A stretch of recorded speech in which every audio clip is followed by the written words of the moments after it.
Hey guys, welcome to another review. Adamsaurus here once again, presenting an album that I want to talk about. This is an album that I don't think a lot of people would know. Maybe I'm wrong. It's by the band Knights of the Abyss. See right there. And I have a soft spot in my heart for like death metal and deathcore to a lesser extent. And I was looking for bands that are of those genres that I haven't really heard, and I stumbled across these guys. They're signed with a record label that I like, Ferret Music, which went defunct in 2011 or 12, I think, from what I understand. I could be wrong on that. Somebody correct me if I am. So I was like, I was kind of intrigued. I was like, oh, all right, sure, why not? And I ordered this album, and I was like, yeah, all right, I'll give it a shot. It sounded decent when I listened to it on YouTube, and I ordered it, and it got here. And other than the fact that the liner notes are really, really water damaged, I thought it was pretty good, and so I decided to shine a spotlight on this album. Little history. I have no background with this band, so I can't really say what I thought of them beforehand. The good part of the album is that it's very... You get what you pay for, I guess would be the good part of it. It's very traditional death metal slash deathcore, but it's got sort of like a Black Dahlia Murder-esque twist to it. Like, it's very influenced by Black Dahlia Murder, and you can kind of hear it in the composition, particularly on this album, which I forgot to mention earlier. I think this is their second album. I was under the impression for a while it was their first, and then I did some research like a good YouTuber and found out that it's their second. So I don't have their first yet, and maybe if I get a copy of it, I'll review it. I thought this was pretty good. One thing this does a lot better, I think, than a lot of deathcore albums by like Whitechapel, Suicide Silence, or even death metal bands like Cryptopsy and Cannibal Corpse, this album creates a really, really good atmosphere, which I feel like a lot of those bands don't exactly do.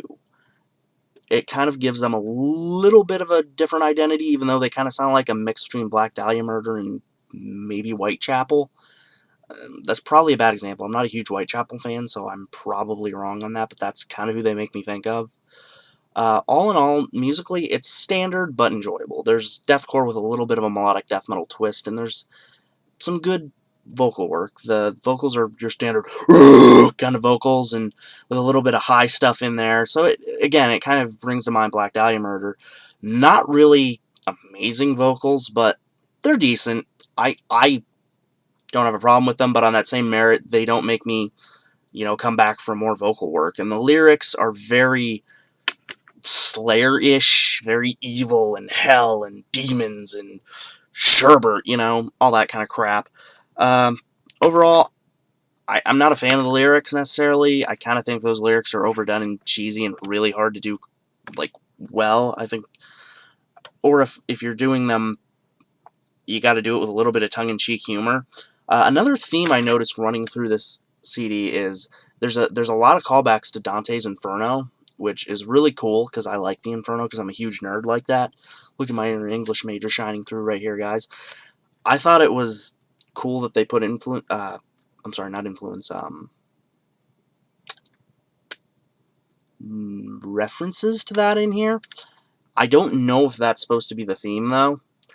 But I thought, that's still pretty cool, and I think that deserves mentioning. The last thing I want to talk about here, and this is going to be a really short review. I've only had this album for like 3 days, and I just thought it'd be cool to talk about for this week's episode. And maybe you guys can look into it if you're interested in hearing some deathcore you didn't like. The last thing, though, I want to talk about is the cover art, which I can't decide if I think is cool or not. If you notice down here, you got 2 boars, and then you got this weird skeleton-looking thing, which kind of reminds me of, like, I don't know, Donald Trump, maybe? Hillary Clinton, whichever side of the politics you laugh at. I like the skull design. I like the 2 horns and the mane and stuff, but I don't know if I like the neck on the thing, because it reminds me of that one fatality from that one Mortal Kombat Quan Chi does, where he turns them into, like, a giraffe, and they're just there, like... So, that's my only complaint, for lack of a better word. I don't have a real complaint. I mean, all in all, I give this album a C. It's interesting in the fact that these guys never went anywhere, because they're not horrible, and from what my research says, they're on hiatus right now. Supposedly they did a tour with Cattle Decapitation back in the day. I would have loved to have seen that. This album, by the way, is from 2008, so it's a little under 10 years old. And for an album under 10 years old, it's pretty decent. I recommend it if you like deathcore or death metal. Unless you're really picky and you prefer one over the other, then I don't know. And I just think you should give it a shot. This has been Adamsaurus with another music review. Have a great day.